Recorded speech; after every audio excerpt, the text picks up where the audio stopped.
بعد ما خلصت تصوير الفيديو وحطيت الميموري كارد في الكمبيوتر، اكتشفت ان الملف اللي كان الميموري كارد بتسجل عليه بايظ، وللاسف مفيش فيديو كتير في الفيديو ده. فالطريقه الامثل انك تتفرج عليه هو انك تسمع في شويه في الاخر فيهم فيديو ممكن تتفرج عليه. ويلا بينا. في شركه من الشركات كنت شغال مع شخص خارق الذكاء، راجل دماغه زي ما بيقولوا ذريه فعلا.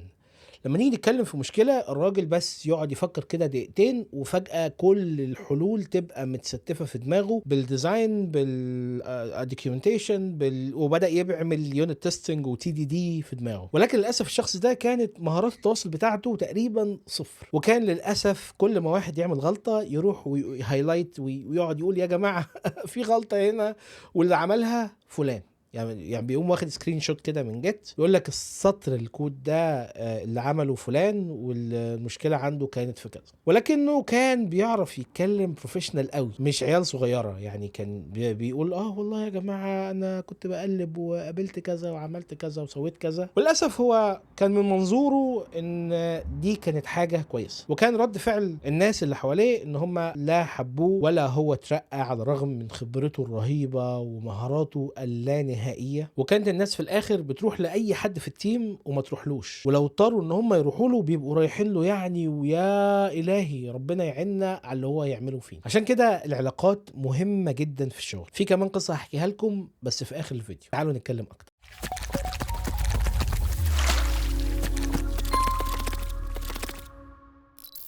السلام عليكم ورحمة الله وبركاته، أهلا بيكم في فيديو جديد. في الفيديو ده احنا عايزين نجاوب عن سؤال: هل العلاقات مهمة للمبرمجين أو لعمال المحارة أو لأي حد في آخر السلسلة، اللي هو الموظف آخر موظف في السلسلة، اللي هو كل وظيفته إن هو بيشتغل، ما عندوش ناس تحته هو بيديرهم. هو كل اللي بيعمله في الحياة إن هو واقف بيدور المكنة أو بيضغط على الزرار أو بيكتب على الكيبورد. هو مش محتاج يعمل اي حاجة تانية. هل الشخص ده محتاج يكون عنده مهارات تواصل وسوفت سكيلز ومهارات ناعمة جيدة ولا مش مهم؟ الإجابة ملخص الفيديو: مهم. بس ليه بقى؟ هو ده هيكون الفيديو. تعالوا نبدأ بأول حاجة. في مقولة مشهورة كلنا عارفينها بتقول لك اللي أهم من الشغل تظبيط الشغل. فالشغل بيخلص بالتظبيط، والتظبيط دي بتكون بالعلاقات، الديدلاينز، مواعيد التسليم، انواع التكنولوجي اللي هنستخدمها او انواع المواد او انواع السلع او انواع الادوات اللي هنستخدمها. كلها بتتظبط في الميتنجانات وفي الاجتماعات اللي فيها كلام. يا اخي حتى مواعيد الاجازات، انت ممكن تاخد اجازة في ميعاد حرج جدا بس محتاج تظبط الدنيا قبل ما تاخد الاجازة. واوقات بلاش كل دول، اوقات الناس بيبقوا واخدين قرار غلط وماشيين في طريق غلط، بس انت لو ما عندكش مهارات تواصل جيدة مش هتقدر تقنعهم، مش هتكون ألحن في القول ان انت تقنعهم ان والله يا جماعة الطريق ده غلط، خصوصا لو هي شركة كبيرة وهم بقالهم زمن طويل شغالين بنفس الاسلوب. فمحتاج يكون عندك مهارات تواصل قوية عشان بس حتى تشتغل صح، مش عشان تشتغل ولا تسلم ولا تخليك في الشركة، عشان بس تخليهم يشتغلوا صح. فالقاعدة الأولى في العلاقات إن الشغل ما بيخلصش غير بالتظبيط، والتظبيط دي كلها علاقات. النقطة التانية هي المشاكل وحلها في الشغل. أي مشكلة في الشغل ممكن تتحل. الشركات بتعين ناس من خلفيات مختلفة، من جنسيات مختلفة، من لغات مختلفة، من ديانات مختلفة، وبتصرف عليهم آلاف الدولارات عشان تسيح كل المهارات وكل الثقافات وكل حاجة في التيم، تسيحه كده في بوتقة وتعمل تمثال ذهب وتبيعه وتنجح. فعشان نقدر نحقق التوافق اللي بين التيم ده لازم كل واحد يكون على الأقل فيهم منفتح ولو 2-3%، لان هو يعرف ناس تانية. كل اللي انا عايزه منه بس 2-3% مهارات تواصل. انت اسمك ايه، احنا بنعمل ايه، الدنيا عاملة ايه، ده صح ده غلط كده، انت زي الفل، انت راجل ايه عامل شغال على المكنة، انت ممتاز مفيش زيك. خصوصا لما بيكون في مشكلة، لما يبقى في مشكلة ومحتاجين اكتر من حد يقعدوا يحلوها، لازم الناس اللي تقعد تحلها دي يكونوا بيعرفوا يتواصلوا مع بعض. انا عارف ان الشركات بيبقى فيها بقى شغل السياسة وضرب تحت الحزام. حتى في السياسة مش انت اوقات بتلاقي فريقين سياسيين متضادين دايما ودايما عكس بعض، ودايما في البرلمان يشتموا بعض ويجيبوا بقى الايه القديم والجديد، وبعدين فجأة تحصل مشكلة تلاقيهم التحموا كلهم ومشوا مع بعض عشان يوصلوا البلد لبر الأمان. فعشان كده المهارات الناعمة أو السوفت سكيلز مهمة جدا في الشغل عشان نقدر نحل المشاكل. النقطة رقم 3: العلاقات مهمة جدا في التواصل مع الناس الغير تقنيين. احنا ناس تقنية، بنشتغل على المكنه، بنضغط على الزراير وبنحرك البتاعه دي، منافله دي، والدنيا بتمشي. لكن في مشكله، وفي مشكله كبيره، ولكن المشكله دي حلها مش في ايدينا، لان احنا مش صناع قرار. صناع القرار هم ناس غير تقنيين، او ما يعرفوش زي ما انت تعرف، يعرفوا حاجات تانية بس ما عندهمش خبرة وتخصص في المجال بتاعك، لذلك هو جابك. فانت عشان تقدر تتواصل مع الشخص الغير تقني ده وتشرح له، تقول له والله اصل المكنة دي كهربتها كذا، والكهرباء اللي داخله لنا كذا، وفي النص بيحصل كذا، هو ممكن ما يفهمش كل الكلام ده. انت محتاج تقول له ان المكنه كهرباء اللي جايه من بره مش متوافقه مع كهرباء المكنه، فاحنا محتاجين نشتري قطعه. القطعه دي في منها غالي قوي وفي منها رخيص قوي، مميزات وعيوب.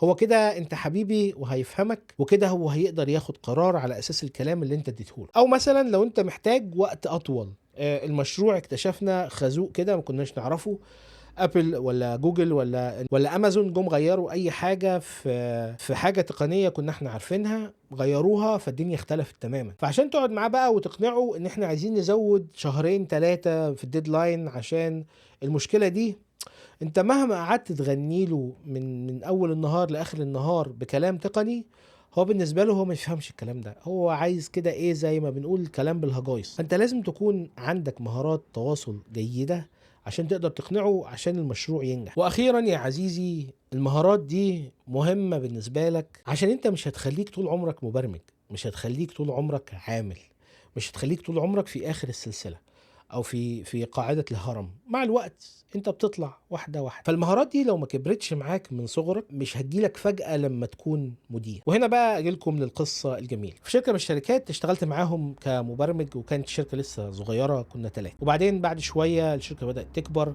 وكنت انا ساعتها راجل يعني بقالي زمن شغال.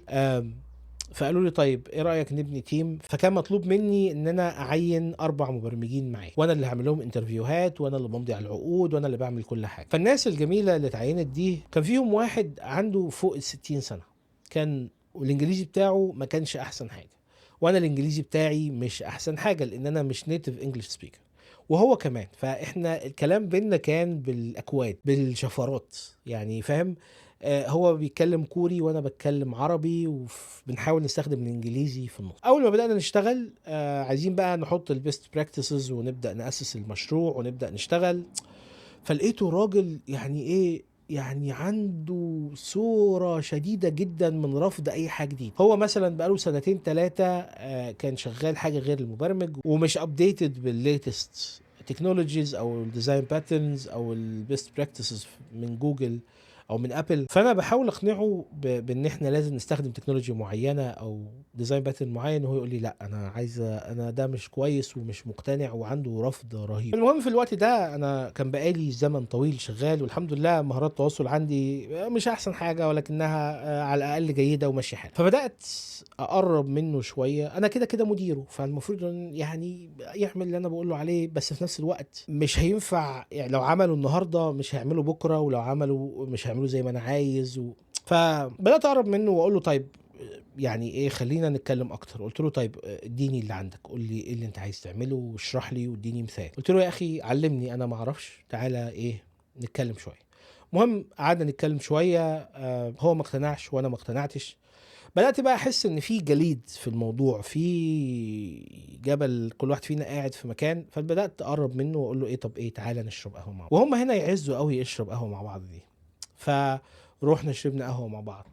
طب تعالى نتغدى سوا، طب تعالى مش عارف إيه. المهم قعدنا نتكلم لحد ما وصلنا لنقطة إن هو خايف. دي تكنولوجي بالنسبة له جديدة، وهو مش عايز يتعلمها، وهو مش عايز يتعلمها، هو ما يعرفهاش. هو الانسان عدو ما يجهل. هو خايف يتعلمها او خايف يدخل فيها وما يبقاش هو احسن واحد، لان هو very high achiever الراجل ده، فمش متعود ان هو يبقى في مكان ومش احسن واحد، او اللي هو شغال عليه التكنولوجي اللي هو شغال عليها مش متمسك، التكنولوجي اللي هو شغال عليها مش متمكن منها. فقلت له يا عم انت ليه بتفكر كده؟ بصوره طبعا يعني بصوره فيها كلام كتير، اللي هو ملخص للكلام اللي انا قلته ان انت تعرف حاجات كتيره جدا انا ما اعرفهاش، وانا اعرف شويه حاجات انت يمكن ما تعرفهاش، وانا اعرفها بس لان هي ايه، صادف ان انا كنت شغال في تيم والتيم كان شغال فيها، فاشتغلت عندي فيها خبره 2 بس. يعني انا لو قاعد في بيتي ما كنتش هروح اتعلمها مع نفسي. ف لما هو بدأ يحس ان الموضوع بسيط وبدأنا نتكلم وبدأ يبقى فيه كده كونكشن، بدأ يوبن اب ويقول لي طيب خلاص ماشي تعال نجرب، طب اديني مثال. المهم تعدي الايام وما شاء الله عليه، هو دلوقتي راجل قائد فريق في شركة من الشركات ما شاء الله، ويعني اشتغلنا مع بعض وكنا مرتاحين جدا جدا جدا. وكل ده طبعا بعد توفيق ربنا جه، لان في مهارات تواصل، هو كان عنده استعداد ان هو يتواصل وانا حبيت ان انا اتواصل، فاتقابلنا في النص ووصلنا لان احنا عملنا تمثال الذهب اللي الشركة هتبيعه وتكسب. صح الشركة قفلت في الاخر بس العلاقة كملت. بس يا سيدي ده اللي انا بس يا سيدي ده اللي انا جاي اقوله لك النهارده. فكلموني اكتر في التعليقات عن المشاكل اللي قابلتكم في الشغل، وعن مهارات التواصل، وعن الناس اللي تواصلها صعب اللي انتوا بتقابلوهم في الشغل. لحد ما اقابلكم في الفيديو الجاي ان شاء الله، اسيبكم بخير وسلام عليكم.